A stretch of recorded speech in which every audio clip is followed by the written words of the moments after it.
오늘의 말씀을 읽어드리겠습니다. 신명기 5장 1절에서 6절입니다. 모세가 온 이스라엘을 불러 그들에게 이르되 이스라엘아, 오늘 내가 너희의 귀에 말하는 규례와 법도를 듣고 그것을 배우며 지켜 행하라. 우리 하나님 여호와께서 호렙산에서 우리와 언약을 세우셨나니 이 언약은 여호와께서 우리 조상들과 세우신 것이 아니요 오늘 여기 살아있는 우리 곧 우리와 세우신 것이라. 여호와께서 산 위 불 가운데에서 너희와 대면하여 말씀하시매 그때 너희가 불을 두려워하여 산에 오르지 못하므로 내가 여호와와 너희 중간에 서서 여호와의 말씀을 너희에게 전하였노라. 여호와께서 이르시되 나는 너를 애굽 땅 종되었던 집에서 인도하여 낸 네 하나님 여호와라. 아멘. 참된 기독교 287번을 읽어드리겠습니다. 하나님을 사랑하고 이웃을 사랑하는 것이 말씀의 모든 것이기 때문에 첫 번째 돌판에 새겨진 십계명은 하나님을 사랑하는 것에 대한 모든 것이 요약되어 있고, 두 번째 돌판에는 이웃에 대한 사랑의 모든 것이 요약되어 있으며, 이에 따라 십계명은 교리와 삶에 관한 모든 것이 포함되어 있는 것이다. 오늘은 신명기에서 모세가 말한 십계명의 의미에 대해 알아보고자 합니다. 신명기는 우선 무엇인지 알아보겠습니다. 신명기는 모세오경의 5번째 책입니다. 신명기는 라틴어로 듀테로노미움이라고 하는데 두 번째 율법이라는 뜻입니다. 또한 70인역의 제목을 의역하여 계명을 설명하는 책이라는 뜻으로 신명기라고 부르게 되었다고 합니다. 약속의 땅으로 들어가기 전 모압 경계 지역에서 있은 제2의 언약 체결에 대해 알려주는 책이기 때문입니다. 모세가 한 1년의 연설로 되어 있으며 그 핵심이 율법 선서입니다. 가나안 정복 시 준수해야 할 법령을 모세가 직접 하달한 책입니다. 이 책에서는 출애굽을 이스라엘 자손들로 하여금 되새기게 하고 하나님의 주권과 선민의 의미를 일깨운 것입니다. 약속의 땅에서 준수해야 할 사항을 가르친 것입니다.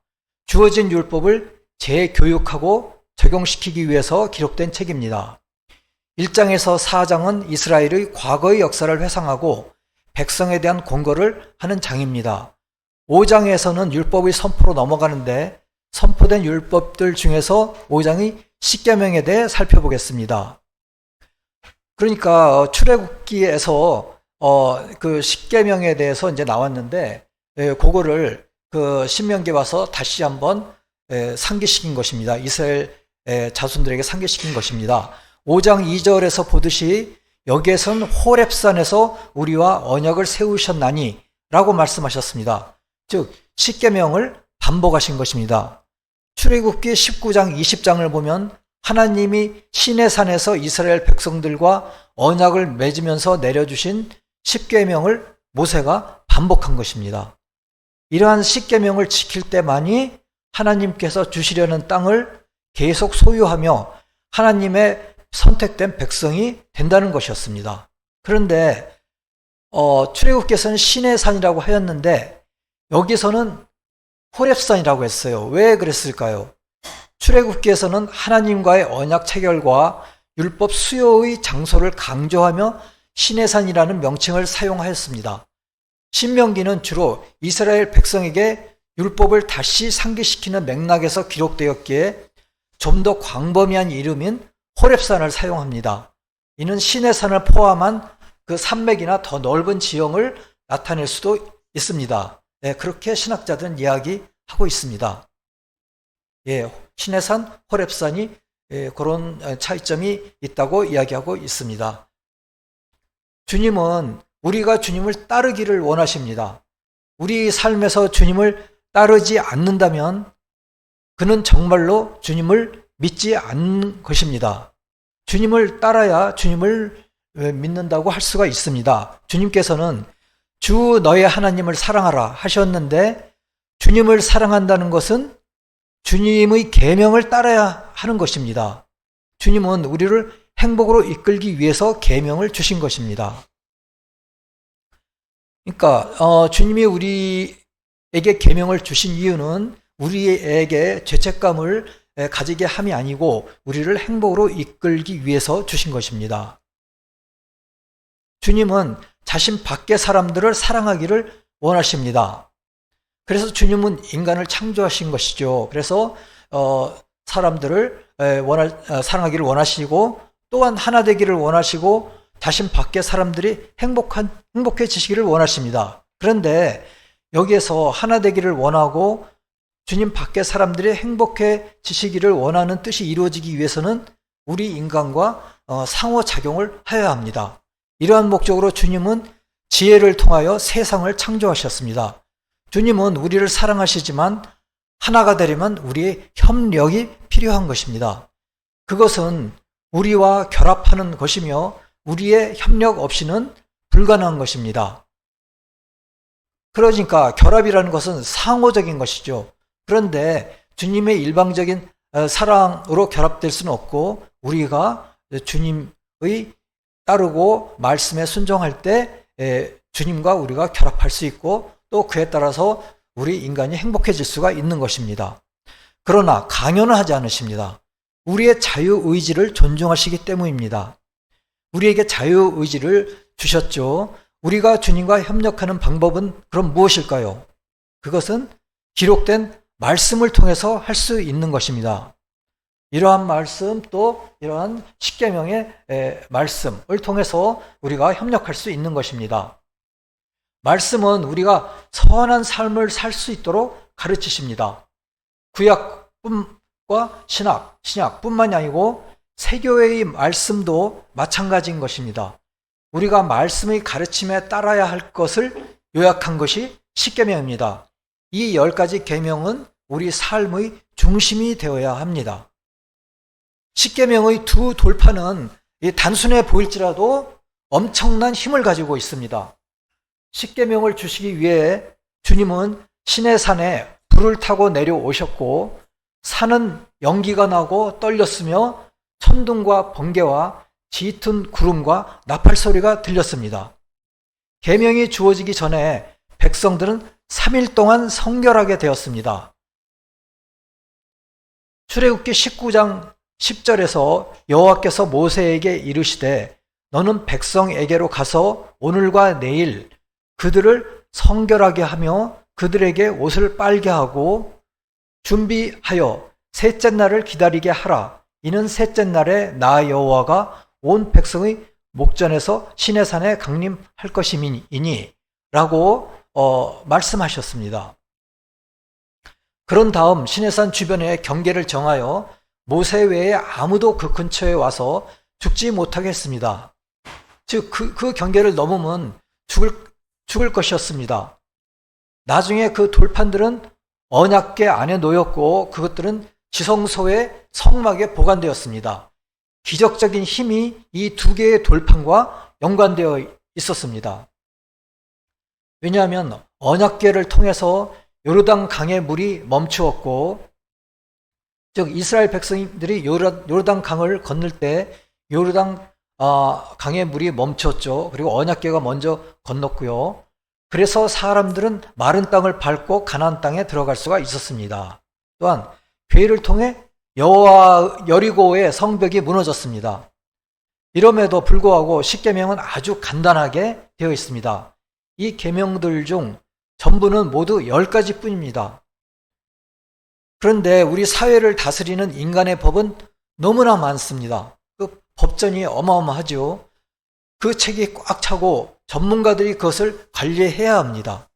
그러나 영적 생활의 모든 측면을 다스리기 위해 주님은 우리에게 단지 10가지 간단한 규칙만을 주셨습니다. 십계명이 문자적 의미 이상의 것을 포함하고 있습니다. 문자적 의미뿐만 아니라 영적, 천적인 의미를 포함하고 있습니다. 우리는 문자적 의미만을 생각하고 너무 단순하다 이렇게 생각하지만은 그 안에는 깊은 영적인, 천적인 의미가 포함되어 있고 엄청난 의미가 포함되어 있고 이 세상 모든 법전이 다 거기에 포함되어 있는 것입니다. 예를 들어 한 가지만 보면은 8번째, 네 이웃에 대하여 거짓 증거하지 말라는 것은 자연적 의미로 이 계명은 모든 종류의 거짓말 하지 말라, 악한 의도로 위선적인 생활을 하지 말라는 것이고, 또한 이웃을 비난하거나 비방하지 말라, 남의 명예나 이름이나 명성 등 모든 사람의 특성에 달려있는 것들에 손상을 입히지 말라는 것입니다. 아주 넓은 자연적인 의미로는 적의, 증오, 복수, 질투, 적대감 등으로부터 나온 여러 가지 원인으로부터 남을 흠모하거나 사기치거나 배신 행위를 하지 말라는 뜻입니다. 그렇다면 영적 의미는 무엇일까요? 영적 의미로는 거짓 증거하는 것은 거짓된 신앙을 참된 신앙이라 하고 악한 생활을 선한 생활이라 하며, 이에 반대로 참된 신앙을 거짓 신앙이라고 하고 선한 생활을 악한 생활이라고 설득하는 것을 뜻한다고 합니다. 모르고 하는 것이 아니라 의도적으로 하는 것을 뜻한다고 합니다. 참되고 선한 것을 알기 전에 하는 것이 아니라 알고 있는 중에 행하는 것을 뜻한다고 합니다. 주께서 말씀하시길, 만약 내 눈이 멀었다면 죄를 짓지 않았을 것이나 너희가 본다고 하니 너희 죄가 남으리라. 요한복음 9장 41절에서 그렇게 말씀하셨는데 그 뜻이 이런 뜻이라고 합니다. 그렇다면 천적 의미로는 어떤 뜻일까요? 거짓 증거하는 것은 주님과 말씀을 모독하는 것, 교회에서 진리 자체를 없애려 하는 것을 뜻한다고 합니다. 왜냐하면 주님은 진리 자체이고 말씀이시기 때문이라고 참된 기독교에서는 말씀하고 계십니다. 또한 참된 기독교 287번에서는 말하고 있습니다. 말씀 속의 십계명은 교리와 생활에 관한 모든 것이 내포되어 있는 것처럼 탁월한 방법으로서의 율법이라는 것은 알려져 있다. 왜냐하면 십계명은 하나님에 관한 모든 것들이 들어있을 뿐만 아니라 인간에 관한 모든 것들이 들어있기 때문입니다. 따라서 두 개의 돌판에 기록된 율법은 하나는 하나님에 관한 것을 다루고 있고 나머지 하나는 인간에 관한 것을 다루고 있습니다. 예수께서 말씀하시길, 너희 온 마음과 온 정성을 다하여 주 너희 하나님을 사랑하고 이웃을 내 몸과 같이 사랑하라. 이 두 계명이 율법과 선지자의 강령이니라. 율법과 선지자들은 모든 말씀을 상징합니다. 어떤 율법사가 예수님을 시험하여 가로되, 주인이여, 내가 어떻게 하여야 영생을 얻을 수 있나이까? 예수께서 그에게 말씀하시길, 율법에 무엇이라고 기록되어 있으며 너희는 어떻게 읽었느냐? 그가 대답하여 가로되, 너희는 온 영과 온 마음과 온 힘과 온 정성을 다하여 주 너의 하나님을 사랑하고 이웃을 내 몸같이 사랑하라고 하였나이다. 그랬더니 예수님께서 말씀하시기를, 이를 행하고 그대로 살지어다 라고 말씀하셨습니다. 하나님을 사랑하고 이웃을 사랑하는 것이 말씀의 모든 것이기 때문에 첫 번째 돌판에 새겨진 십계명은 하나님을 사랑하는 것에 대한 모든 것이 요약되어 있고, 두 번째 돌판에는 이웃에 대한 사랑의 모든 것이 요약되어 있습니다. 이에 따라 십계명은 교리와 삶에 관한 모든 것이 포함되어 있는 것입니다. 그러니까 첫 번째 돌판은 하나님을 사랑하는 것이고 두 번째 돌판은 이웃에 대한 사랑의 모든 것이 요약되어 있는 것입니다. 두 돌판에 속한 견해로부터 하나님은 돌판에 새겨진 것으로부터 사람을 보고, 사람은 이 돌판에 새겨진 것으로부터 하나님을 보는 결합이 있다는 것이 분명합니다. 그러니까 우리는 이 돌판을 보면서 하나님을 보고, 하나님은 이 돌판에 새겨진 것으로부터 사람을 보면서 또한 이 십계명을 통해서 이 결합이 이루어진 것입니다. 우리가 바라보는 것은 상호적이며 이것은 하나님께서 당신 편에서 사람을 보시는 것을 결코 중단하지 않는다는 것과 계명을 지켜 행함 속에 그의 구원이 내포되어 있다는 것입니다. 만약 사람이 돌판에 새겨진 계명을 받아들이고 행하면 상호적인 결합이 이루어지며 그때가 주님께서 율법사에게 말씀하신 이를 행하고 그대로 살아라는 말씀에 따라 행하는 것이다 라고 참된 기독교에서 말씀하고 계십니다. 우리 인류를 유혹하는 다양한 종류의 악이 있습니다. 그리고 우리 대부분은 우리가 한 번쯤 저질렀던 수백 가지의 악을 열거할 수 있을 것입니다. 방대한 법전을 요약한다면 이 십계명과 어떻게든 연관점을 찾을 수 있을 것입니다. 사실 사람들이 이제까지 저지르고 있는 모든 악들은 단지 10가지 기본적인 것들과 관련이 되어 있습니다. 계명에 의해 금지된 10가지 악은 비록 그것들이 수천 수백만의 다른 형태를 취할 수 있습니다. 우리는 이런 악에 싸워야 합니다. 단순하게 10가지로 말씀하셨지만은 그 10가지에는 수천 수백만의 다른 형태의 악들이 그것에 대항해서 포함되어 있는 것입니다. 우리는 어떤 악을 행하고자 하는 욕망을 지금도 가지고 있을 수 있습니다. 그런데 우리가 이러한 악에 맞서 싸우려고 의지하고 싸우려고 할 때 주님은 어떻게 하실까요?